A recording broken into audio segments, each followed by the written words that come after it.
Welcome to episode 100. I'm Stuart McCullough, I'm the CEO of VHIA. And starting with this week's Industrial Roundup.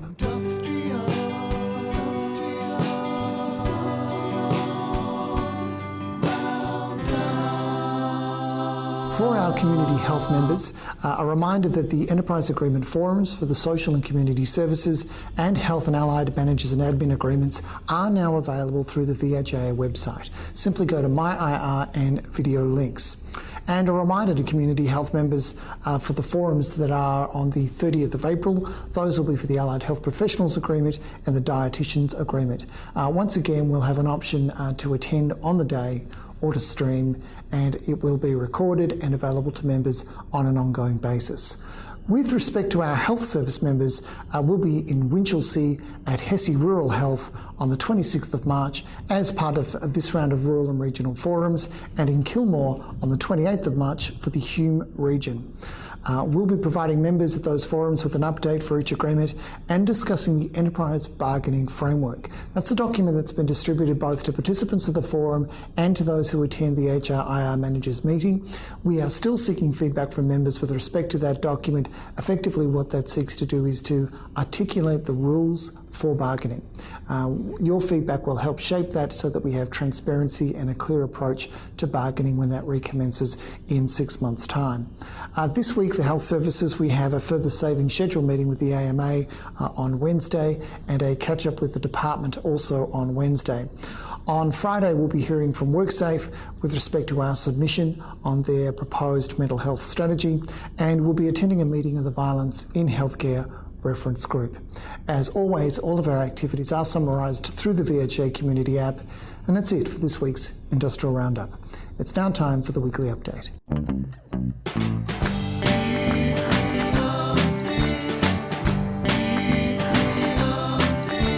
Welcome to the weekly update, where we go in depth with a particular subject. And joining me for this week's podcast is the manager of the Workplace Relations team and recent contestant on Gippsland Survivor, Tim Nagle. Hey, it's Stuart. Good to be here. I'm sure it's good to be anywhere after your ordeal. Tim, would you be good enough to reveal the clue for this week's podcast? Sure. So for the benefit of those people who are listening to this podcast rather than watching, could you describe the object? It's a very sparkly cupcake with icing on top. So on the basis of that particular clue, what would you say the subject for this week's discussion is? I'm a little bit torn between tea breaks and meal breaks. Tea breaks and meal breaks. That is completely wrong, but does this jog your memory?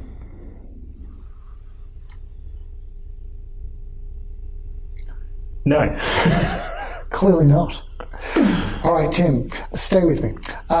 If you turn around, you'll notice a display behind you. Yes. And with the number 100, this is our 100th episode. But way back on episode number 1, we had, in fact, the same cupcake. It's been cryogenically kept over 100 episodes and thawed out for today's broadcast. And back then, the episode was to celebrate the first birthday of the Safe Patient Care Act. Yes. And here we are now, 100 episodes later.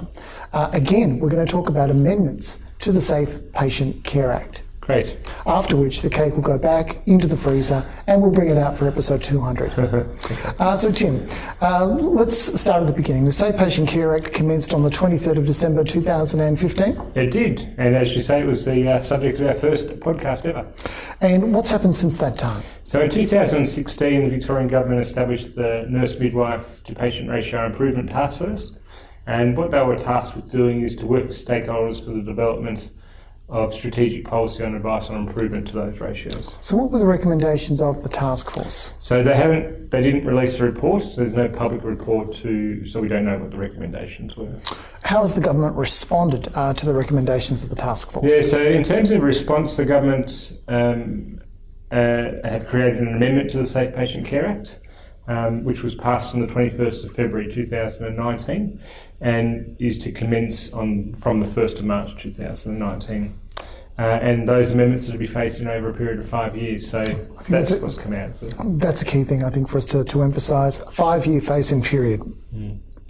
So I understand the Department of Health and Human Services has released a guide to the implementation of the Safe Patient Care, Nurse to Patient and Midwife to Patient Ratios Amendment Act. Yes, and it's a comprehensive document, so it's available on our app, so people should get a hold of that and read through it, because it's a really useful document in terms of outlining when and what things happen. All right, so we highly recommend getting a hold of the department's guide, a copy on our app, but also through the department. Yeah. So what are the key changes that we're going to highlight today? Yeah, so I think there's three main things that we're going to cover today. So the first one is just the changes to the local dispute resolution process. Secondly, the changes to the rounding method in certain circumstances as part of the first phasing. And the last one is the changes to how ratios are calculated for mixed wards.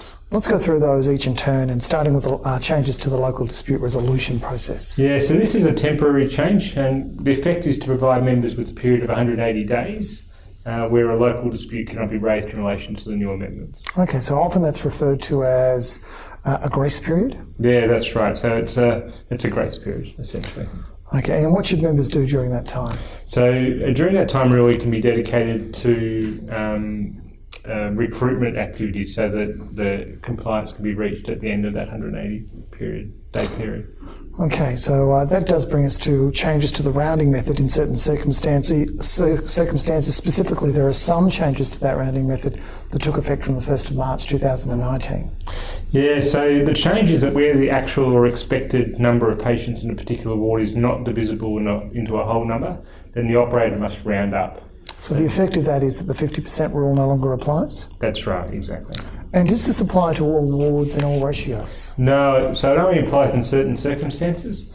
So hospitals are classified in accordance with the schedule in the Safe Patient Care Act as either level 1, 2 or 3, and those that aren't listed are obviously 4. So the changes differ depending on what the level of the hospital is and what the nature of the ward is. So what are the changes that take effect from the 1st of March? Which wards?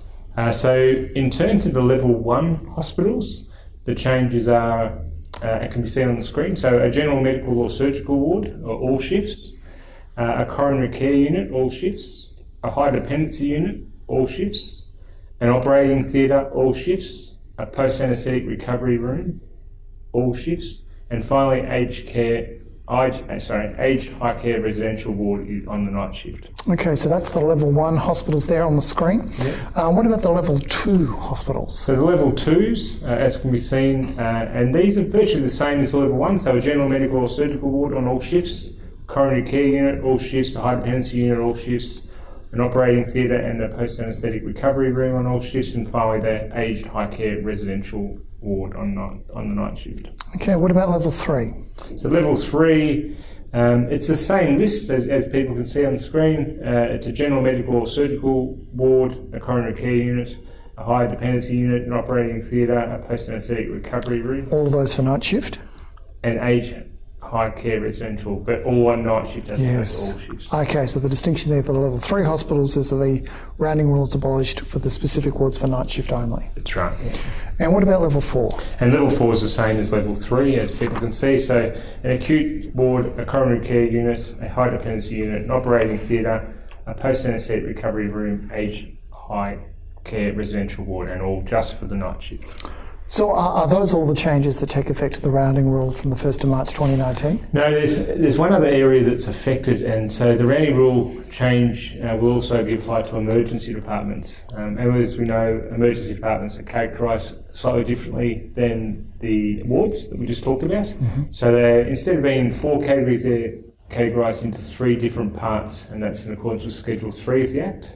So the effect is different for those different levels as follows. So for Part 1, it's on all shifts in an emergency department, but for Part 2 and 3, it's on the night shift in an emergency department in hospitals specified in Part 2 or 3, as I just said, and an emergency department which Section 25 applies. Okay, so that raises the obvious question, what is Section 20, subsection 5? So that relates to an emergency department not specified in Schedule 3 that has more than 7,000 annual presentations.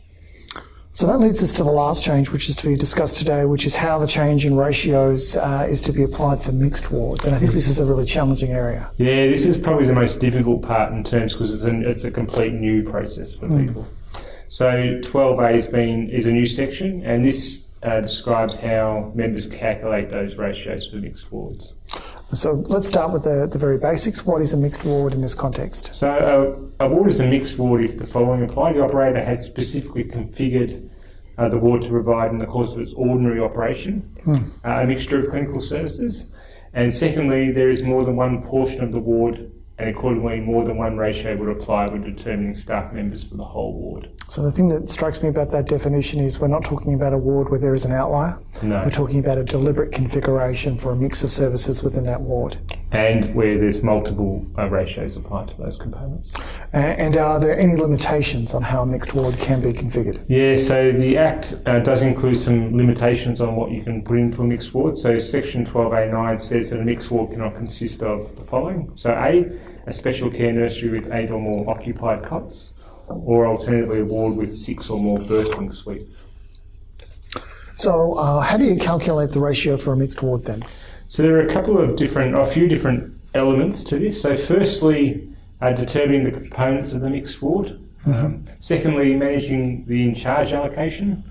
And finally, determining and applying the unique ratio. So 3 distinct elements: determining the components of the mixed ward, managing the in-charge allocation, and determining and applying a unique ratio. That's right. So how does the employer determine the components of the mixed ward to start with? So this is covered by Section 12A2, which reads as follows. For the purpose of determining the expected number of occupied beds in each portion of the ward, the operator must take into account A, the portions in the ward and the number of occupied beds in each portion during the preceding 12 months, so what's happened over the last 12 months. Historical snapshot, Yeah. yep. And secondly, any factors during the following 6-month period, or the remainder of the 6-month period, depending on the circumstances, which are likely to increase or decrease the number of occupied beds or to change the portions in the ward. So in determining what the portions are, you look backwards about what's happened, and you also give consideration to anything that may happen over the next 6 months. That you anticipate, I guess, will happen. So let's talk about publication of information. Does the member have to publish the information with respect to the nomination of the mixed ward? Yes, they do, just so that it's clear exactly what the rules that apply to that mixed ward. There's requirements to publish it on internet, etc. You said the second component concerned in charge. Yeah, so many of the ratios have got an in charge allocation. So if you've got a mixed ward, you obviously don't need multiple in charges. So where part of the component is an in charge person, you only need one. And so how is the mixed ward ratio calculated? So in terms of there's 4 steps. So the first step is determining the number of staff for each portion of the ward in accordance with the applicable ratio. So we've just got an example on screen. So a level 3 hospital, for instance, that's got 30 bed mixed ward, and portion A is 17 beds with a ratio of 1:5. So for that portion, there's a requirement to have 3.4 nurses.